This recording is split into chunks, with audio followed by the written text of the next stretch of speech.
And again, it's like you're representing this party where you just had in North Carolina, you know, the person who wins the GOP that's going to be on the GOP ticket, you know, I'm going to put air quotes, black man, right? Air quotes.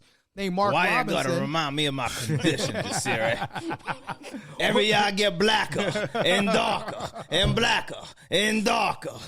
But Mark Robinson is on record as saying he wants to go back to the America where women couldn't vote. Which is and crazy. Again, this is somebody that is a rep. So again, it's like so that's the other piece. Is like you had a comment on that?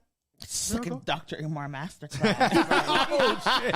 Oh wow! Is Dr. Umar a Holocaust denier too? Listen, You called him Hotep. You called him Mark Hotep Robinson. But we've talked a lot about how white supremacy has been ensnaring men of color, particularly black men, Latino men, and Asian men, with this idea that if the world perceives them as men, they would be able to be out here dominating women again. Right. And we're seeing this all across the board where we're talking about women should not have rights. Yes. Women shouldn't be in the home. Women should not be voting. Women should not be working. And it's because women have upset this natural order, you know, that the world is in chaos. Yeah. And that is what he is speaking to.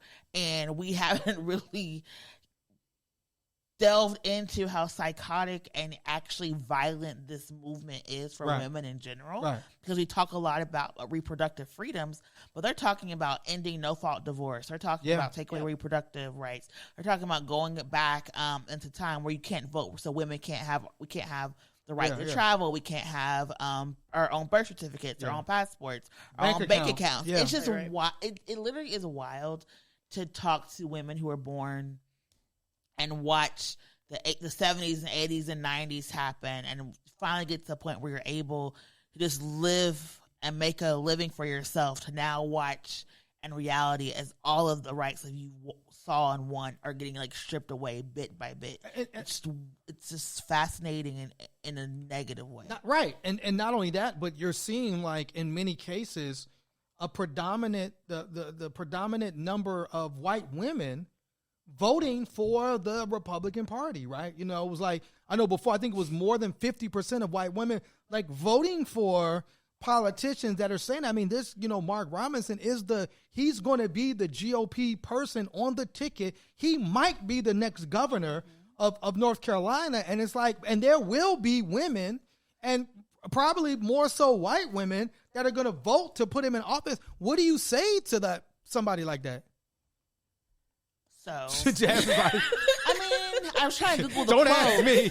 But like Susan B. Anthony was someone who was talking about like I think the quote is like she'd rather cut her hand before a black man would get to vote, right? Yeah. So this is just the legacy of this country, and white feminism, we try to lie and pretend our way into this idea that we're in this post-racial era, and we were always in this post-racial era. Right. But these folks do not like us. Yeah. And when we accept that, I think our organizing changes. But white women have historically worked within the Klan, have historically, I can't think of the lady's name right now, who in the 80s, she was working to make sure like queer people could not get access to HIV and AIDS treatment. Yeah. There's always been a white woman who's been in the face of a conservative movement. Tipper Gore, who attacked hip hop, very, viscerally.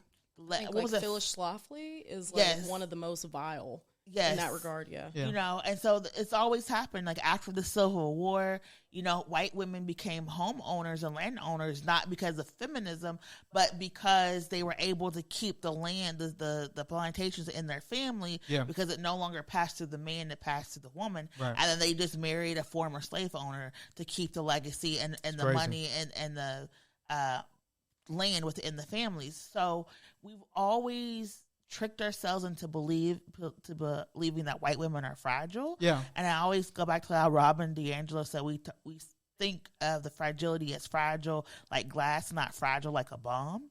Wow. And we're always wanting to like call it on the whole, but like they're trying to kill you, bro. Yeah. And you gotta understand that when they talk about you're a threat to them, they mean that literally. They mean that literally.